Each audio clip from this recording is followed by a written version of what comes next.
our channel Guru Dot. In this video, we will start a new chapter of class 10 Biology, that is chapter 6 Life Process. Class 10th में जो biology का first chapter है वो क्या है? वो है Life Process, that is chapter 6.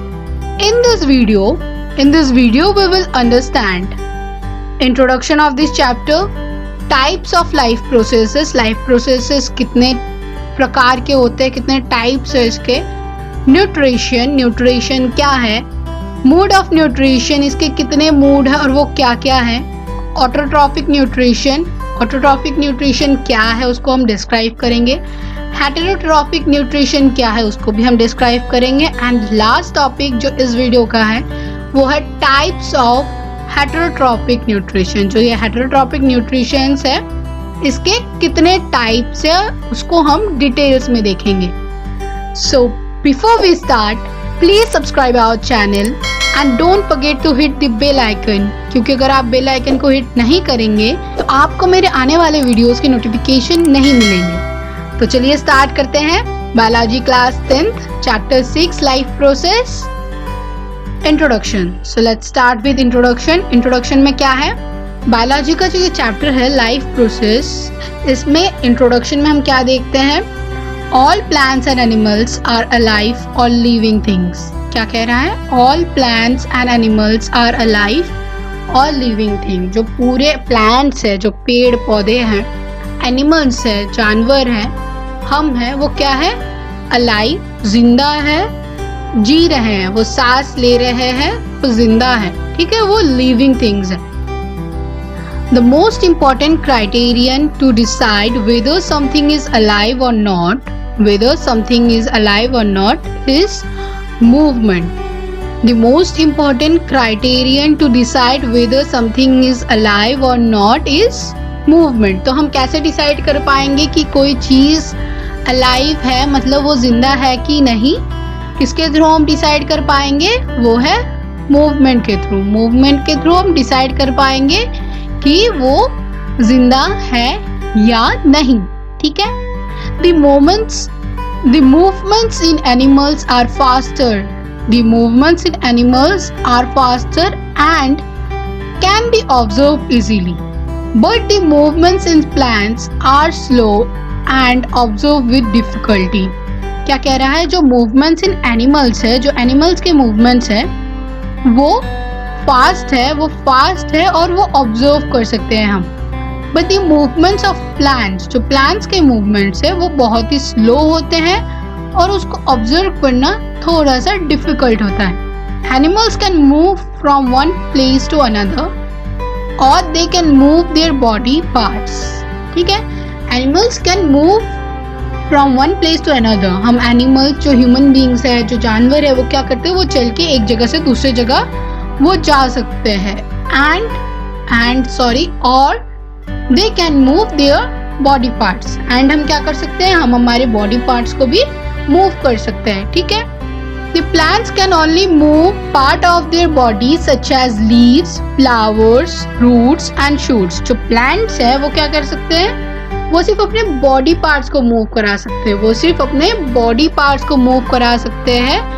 But जैसे कि हम एक जगह से दूसरी जगह मूव करके जा सकते हैं, हम ह्यूमन बींग्स, हम एनिमल्स, वैसे प्लांट्स एक जगह से दूसरी जगह नहीं जा सकते. वो सिर्फ अपने बॉडी पार्ट, जो कि लीव्स, फ्लावर्स, रूट, शूट्स, सिर्फ उनको ही वो मूव करा सकता है. ठीक है. चलिए देख लेते हैं next, life processes.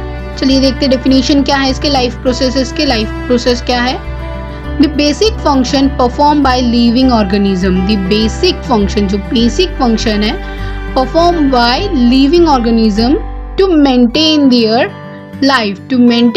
life on this earth are called life processes. जो हमारा basic function है, कुछ basic functions है हमारे life के, जो हमें पावर देता है अपने existence को इस earth में बचा के रखने का, उस सारे processes को हम क्या कहते हैं? Life processes. उस सारे प्रोसेसेस को हम लाइफ प्रोसेसेस कहते हैं. तो लाइफ प्रोसेसेस का डेफिनेशन क्या है? The basic function performed by living organism to maintain their life on this earth are called life processes. ठीक है, basic life processes common to all living organisms are. तो हम अभी क्या देखेंगे, जो बेसिक लाइफ प्रोसेसेस है जो कॉमन है सारे ऑर्गेनिज्म के लिए, जो सारे लिविंग ऑर्गेनिज्म के लिए कॉमन है, वो क्या क्या है। Nutrition, of course nutrition is a very important part of our life.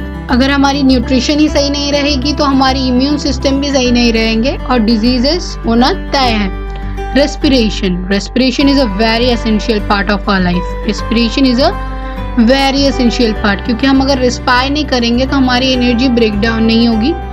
Energy अगर हम नहीं ले पाएंगे तो हम कोई भी काम करने लायक नहीं बचेंगे। ट्रांसपोर्ट एक्सक्रीशन, क्या होता है, जो हमारे बॉडी में हार्मफुल टॉक्सिक सब्सटेंसेस हैं उसको हमें हमारी बॉडी से रिलीज करना होता है, तो excretion, transport of excretion. Control and coordination, control and coordination बहुत ही ज़्यादा ज़रूरी है। अगर हमारे बॉडी की कंट्रोल और कोऑर्डिनेशन सही नहीं रहेंगे तो हमारी बहुत मेजर प्रॉब्लम्स हमें दिख सकता है। ग्रोथ, हमारा ग्रोथ भी इम्पोर्टेंट है। मूवमेंट, हम मूवेबल है कि नहीं, हम अगर मूवमेंट नहीं कर पा रहे, एक जगह पे स्थिर है, तो हमारी बॉडी क्या होगी, डैमेज होती जाएगी। Reproduction, reproduction is another important thing. Reproduction अगर नहीं होगा तो पॉपुलेशन रेट नहीं बढ़ेगा, there will be no new species, differences नहीं देखने को मिलेंगे, लाइफ का एंड हो जाएगा। ठीक है, चलिए देखते हैं next. Function of basic life processes common to all living organism. अभी जो हमने हमारे पिछले कुछ लाइफ प्रोसेसेस देखे हैं उसका हमें फंक्शन क्या है, उसका फंक्शन क्या है हम देखते हैं। ठीक है, न्यूट्रिशन क्या है, पहला लाइफ प्रोसेस क्या था हमारा, न्यूट्रिशन। तो न्यूट्रिशन का फंक्शन क्या है, न्यूट्रिशन का फंक्शन क्या है। Organism need the energy to perform various activities. हाँ, हर एक ऑर्गेनिज्म को अपनी जो लाइफ प्रोसेसेस हैं वो इक्वली फॉलो करना होता है, और हमें क्या चाहिए, एनर्जी चाहिए। जो वेरियस एक्टिविटीज है जो हम डे टू डे लाइफ में कर रहे हैं, जैसे आप अभी पढ़ रहे होंगे, आपको एनर्जी की जरूरत है नहीं तो आप सो जाते हैं। मैं पढ़ा रही हूँ, मुझे एनर्जी की जरूरत है, मैं बोल रही हूँ। The energy is supplied by the nutrients. तो हमें वो एनर्जी मिलती कहाँ से है, जो एनर्जी हम डे बाय डे यूज करते जाते हैं वो हमें मिलती कहाँ से है, जो डेली एनर्जी रिक्वायरमेंट है उसका सप्लाई कहाँ से होता है, तो वो कहाँ से आता है, जो न्यूट्रिएंट्स हम लेते हैं, जो खाने के साथ हम न्यूट्रिएंट्स लेते हैं उसी से हमें एनर्जी मिलती है। Organism need various raw material for growth and repair. हमें बहुत सारे ऐसे रॉ मटेरियल चीज़ें चाहिए जो हमारी ग्रोथ और रिपेयर होने में मदद करती है। ठीक है, this raw material are provided by nutrients. ये जो हमें रॉ मटेरियल चाहिए होता है वो हमें कौन प्रोवाइड करता है, न्यूट्रिएंट्स। तो एक बार फिर रीड कर लेते हैं। Organism need the energy to perform various activities. The energy is supplied by the nutrients. Organism need various raw materials for growth and repair. This raw materials are provided by nutrients. तो ये जो raw material है वो कौन provide करता है, वो provide करता है न्यूट्रिएंट्स। Next, respiration. नेक्स्ट हमारा क्या है, respiration. The process by which releases energy from the food observed by the body. तो रेस्पिरेशन प्रोसेस क्या है, रेस्पिरेशन प्रोसेस ये है जब हम फूड लेते हैं उससे हमें तुरंत एनर्जी नहीं मिलती, उसको ब्रेक डाउन करना होता है, उसको एटीपी में कन्वर्ट करना होता है, तब जाके वो एनर्जी हमें मिलती है। तो वो उसको ब्रेक डाउन करने का काम कौन करता है, respiration. Respiration releases energy from the food observed by the body. जो फूड हम लेते हैं, जो हमारा बॉडी ऑब्जर्व करता है, उससे एनर्जी को रिलीज कराता है कौन, रेस्पिरेशन। ठीक है, नेक्स्ट देखेंगे हम transport. The process in which a substance is observed, the process in which a substance is observed or made in one part of the body, is moved to the other part of the body. जो हम खाना लेते हैं वो एक part में observe होता है, देन वो क्या करता है, वो दूसरी जगह मूव करता है। जैसे स्मॉल इंटेस्टाइन में जाता है, स्मॉल इंटेस्टाइन में एनल कैविटी में आता है, एनल कैविटी से वो डिस्चार्ज हो जाता है बॉडी से तो वो क्या करता है, हमारे बॉडी में मूव करता है ऑसोफेगस से स्टमक तक, स्टमक से स्मॉल इंटेस्टाइन तक, स्मॉल इंटेस्टाइन से लार्ज इंटेस्टाइन तक, ऐसे करके वो क्या करता है, वो मूव करता है हमारे बॉडी में। तो ट्रांसपोर्टेशन भी बहुत ज़्यादा इम्पोर्टेंट है लाइफ प्रोसेसेस में, ठीक है। नेक्स्ट हम देखेंगे एक्सक्रीशन। हम देखेंगे क्या, एक्सक्रीशन। एक्सक्रीशन क्या है? The process in which the waste materials produced in the cell of the body are removed from our body। तो excretion क्या है? excretion है जो हमारी बॉडी जो वेस्ट मटेरियल रिलीज करती है, जब हम कोई फूड लेते हैं उससे जो वेस्ट मटेरियल बच जाता है वो रिमूव होने के लिए, जो रिमूव होने का प्रोसेस है जिसके थ्रू हम बॉडी से उसको फेंक देते हैं, उस प्रोसेस को क्या कहते हैं हम? एक्सक्रीशन। इस प्रोसेस को हम कहते हैं एक्सक्रीशन, ठीक है। नेक्स्ट हम देखते हैं कंट्रोल एंड कोऑर्डिनेशन। नेक्स्ट क्या है? Control and coordination, a process which helps the living organism to survive in the changing environment around them। So control and coordination क्या करता है? ऑर्गेनिजम्स को सरवाइव करने में हेल्प करता है चेंजिंग एनवायरनमेंट में, ठीक है। चेंजिंग जब एनवायरनमेंट जब चेंज होता है तो हमें हमारी बॉडी टेम्परेचर को वो उसके थ्रू ढाल लेता है, ठीक है। नेक्स्ट हम देखेंगे growth. The process involves change from smaller organism to a bigger organism. So growth क्या है? The process involves the changes from a smaller organism to a bigger organism. Growth नहीं होगा तो हमारा हाइट वही का वही रह जाएगा, भले ही हमारा मेंटल डेवलपमेंट हो जाए। और कभी कभार आप हाइट में बड़े हो जाते हो बट हमारी मेंटल डेवलपमेंट नहीं होती है, तो ग्रोथ भी इक्वली इम्पोर्टेंट है, ठीक है। ग्रोथ भी इक्वली इम्पोर्टेंट है। Next movement. नेक्स्ट क्या है? मूवमेंट।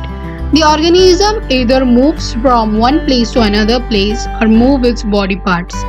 तो हम एनिमल्स, हम ह्यूमन बींग्स क्या करते हैं? हमारे बॉडी पार्ट्स को मूव करा सकते हैं। हमारा लोड जो हम मूव करा रहे हैं तभी हम बोल पा रहे हैं, हाथ मूव हो रही है, पैर मूव हो रहे हैं तभी हम चल पा रहे हैं। सो हमारी बॉडी पार्ट्स क्या है? मूव करती हैं और हम एक जगह से दूसरी जगह मूव करके जा सकते हैं। whereas प्लांट्स एक जगह से दूसरी जगह नहीं जा सकते, वो अपने बॉडी पार्ट्स मूव करा सकते हैं। लीव्स, फ्लावर्स, शूट्स, रूट्स वो मूव करा सकते हैं, ठीक है।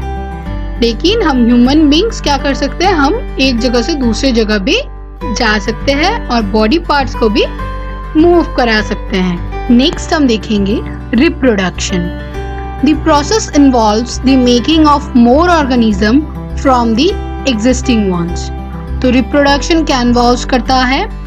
Process of making more organism, process of making more organisms from the existing one. वो पॉपुलेशन मेंटेन करने में हेल्प करता है, स्पीशीज को आगे बढ़ाने में हेल्प करता है, जनरेशंस को आगे बढ़ाने में हेल्प करता है। सो reproduction is also important life process. Reproduction क्या है? एक इम्पॉर्टेंट लाइफ प्रोसेस है, ठीक है। Next, all the living organisms need energy to perform various life processes। Yes, all the living organism need energy to perform various life processes। हम organisms को क्या चाहिए होता है? एनर्जी चाहिए होती है, बहुत एनर्जी चाहिए होती है जो हमारे वेरियस डिफरेंट लाइफ प्रोसेसेस है उसको परफॉर्म करने के लिए। They get this energy from food. तो हमें ये एनर्जी कहाँ मिलती है? फूड से। Food is a kind of fuel which provides energy to all living organisms। Nutrition. तो हमारा नेक्स्ट टॉपिक क्या है? न्यूट्रिशन। चलिए डिस्कस कर लेते हैं न्यूट्रिशन के बारे में। न्यूट्रिशन क्या है? What is nutrition? Food is an organic substances। Food is an organic substances। The simplest food is glucose। सबसे simplest food क्या है? ग्लूकोज है। सबसे simplest food ग्लूकोज है, also called simple sugar. A more complex food is starch. तो आप अगर ध्यान देंगे यहाँ से MCQ आ सकता है कि सिंपलेस्ट फूड कौन सा है? Simplest food as usual glucose है एंड कम्प्लेक्स फूड क्या है, स्टार्च है। कम्प्लेक्स और सिंपल में अंतर है। सिंपल क्या है, जो इजीली ब्रेक डाउन हो जाता है, और कम्प्लेक्स फूड क्या है, जिसको ब्रेक डाउन करने में हमारी एनर्जी रिक्वायरमेंट थोड़ा ज्यादा लगता है as compare to simplest food. तो ग्लूकोज सिंपलेस्ट फूड है और कम्प्लेक्स फूड क्या है, starch. It is made from glucose. Starch भी क्या है, ग्लूकोज से ही बनता है। The general name of substances like glucose and starch is carbohydrate. Glucose और स्टार्च का जो जनरल नेम है वो क्या है, कार्बोहाइड्रेट। हम जो फूड लेते हैं उसमें न्यूट्रिएंट्स होते हैं जो हमें एनर्जी प्रोवाइड करते हैं, वो क्या है। A nutrient can be defined as the substances which an organism obtain from its surroundings and use it as a source of energy. तो न्यूट्रिएंट को हम कैसे डिफाइन कर पाएंगे, nutrient can be defined as a substances which an organism obtains from its surrounding. तो एक organism जो अपने सराउंडिंग से सब्सटेंसेस ऑब्टेन करता है और उसको as a source of energy use करता है, ठीक है, वो क्या है, न्यूट्रिएंट। और form the biosynthesis of its body constituents. तो हम न्यूट्रिएंट्स को कैसे ले सकते हैं, biosynthesis of its body constituents, ठीक है, biosynthesis of its body constituent. Example, carbohydrate and fats are the nutrients which are used by the organisms mainly as a source of energy.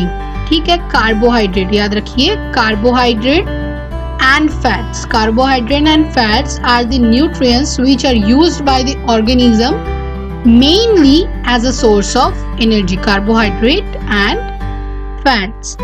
Proteins and mineral salts are nutrients used by organisms for the biosynthesis of its body constituent like skin, blood, etc.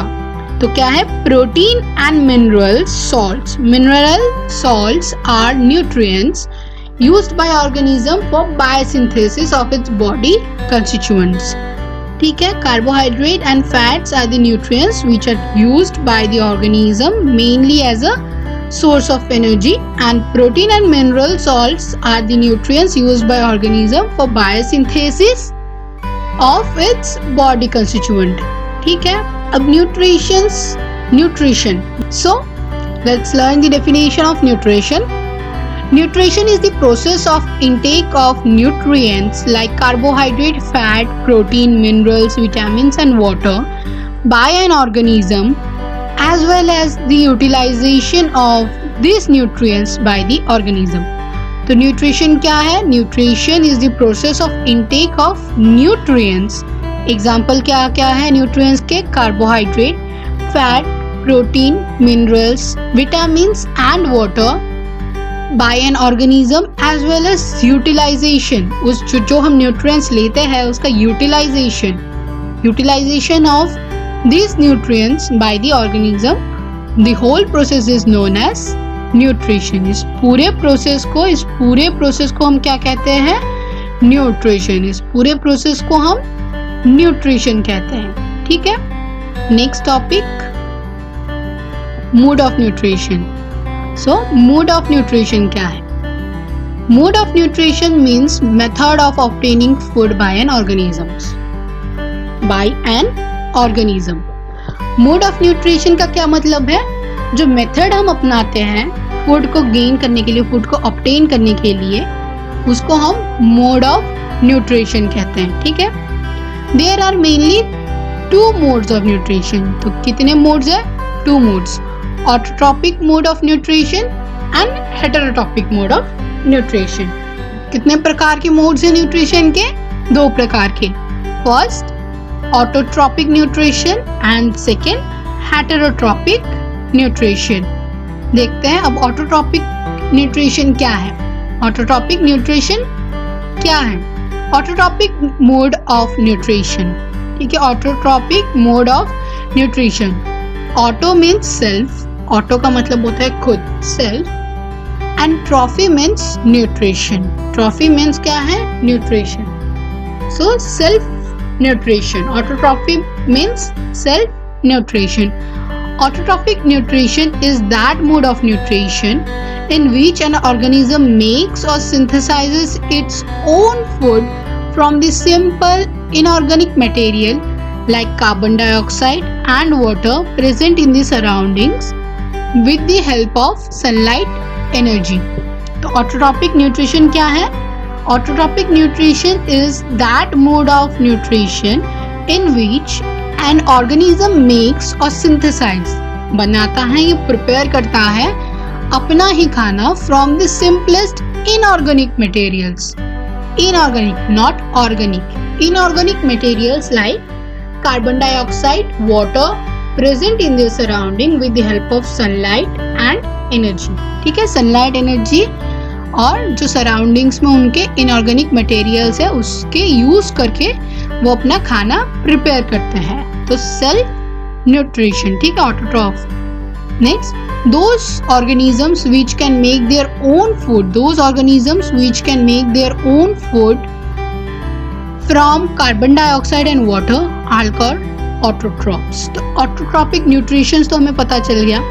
Autotrophs कौन है? जो इस autotrophic nutrition को perform करते हैं उन्हें हम क्या कहते हैं? ऑटोट्रॉप्स. ठीक है, हम उनको ऑटोट्रॉप्स कहते हैं. Those organisms which can make their own food from carbon dioxide and water are called autotrophs. Example, all green plants, autotrophic bacteria, autotrophic bacteria. ठीक है, जो green plants है वो क्या है? autotrophs है और autotrophic bacteria. Autotrophs make their food by photosynthesis. जो food बनाते हैं autotrophs कौन सा प्रोसेस यूज करते हैं? फोटोसिंथेसिस प्रोसेस यूज करके वो अपना खाना बनाते हैं और प्रिपेयर करते हैं. ठीक है. Next, photosynthesis can be represented using a chemical equation. हम फोटोसिंथेसिस को केमिकल इक्वेशन में रिप्रेजेंट कर पाएंगे. The overall valence equation is, this is the overall balanced equation. ये एक बैलेंस इक्वेशन है फोटोसिंथेसिस का. क्या है? 6CO2 प्लस 6H2O, मतलब 6CO2 carbon dioxide molecule plus 6H2O molecule gives in the presence of sunlight, sunlight के present में C6H12O6 plus 6O2. ठीक है. Here CO2 is carbon dioxide, CO2 क्या है? कार्बन डाइऑक्साइड है. H2O क्या है?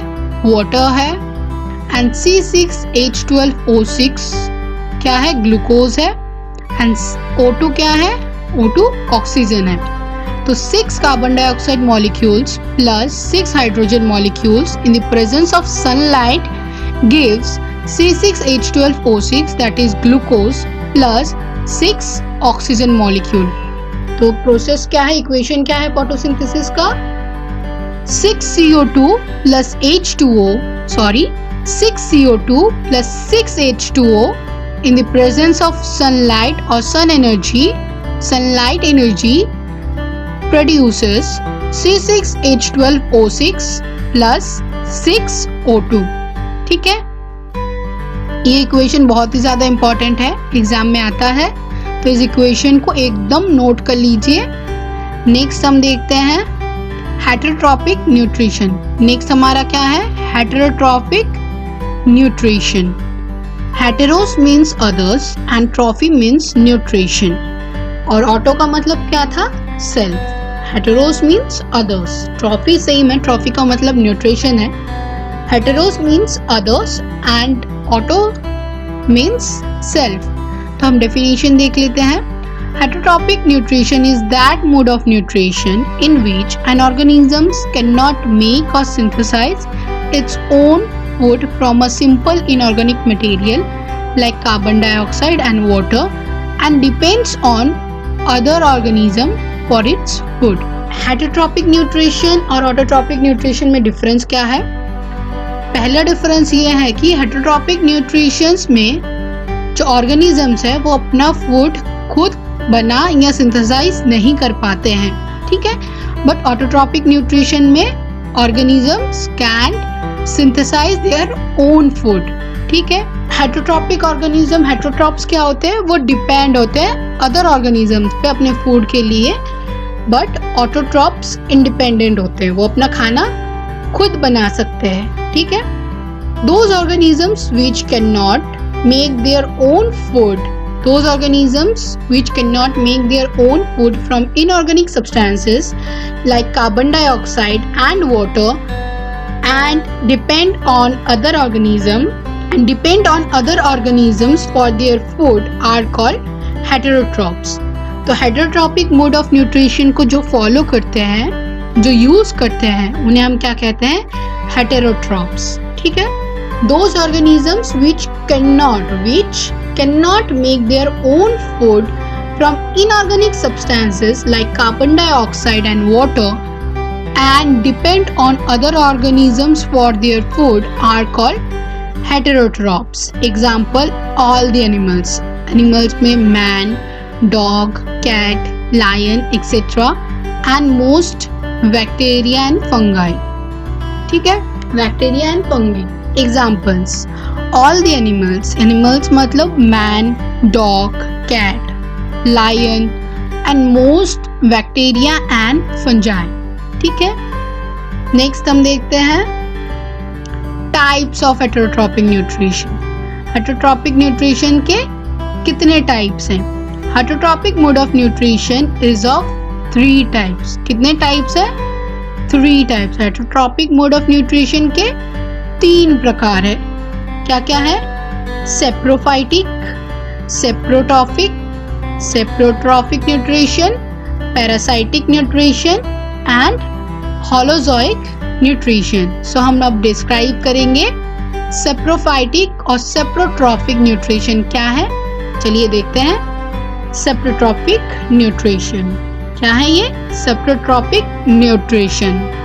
Saprophytes are the organisms which obtain food from dead plants like rotten leaves, dead and decaying animal bodies and other decaying organic matter. Saprophytes organisms कौन होते हैं? जो dead चीज़ों से, जो रोटेन डिकम्पोज चीज़ें, जो चीज़ों को डिकम्पोज करते हैं अपने फूड रिक्वायरमेंट के लिए, ठीक है। क्या क्या है? Fungi like bread moulds, mushroom क्या एक फंजाई है, एंड मेनी बैक्टीरियाज, वो क्या करते हैं? Dead and decade rotten leaves से फूड ऑब्टेन करते हैं, ठीक है। Next, parasitic nutrition. अब पैरासाइटिक न्यूट्रिशन क्या है? The parasitic nutrition is that nutrition in which an organism derives its food from the body of another organisms without killing it.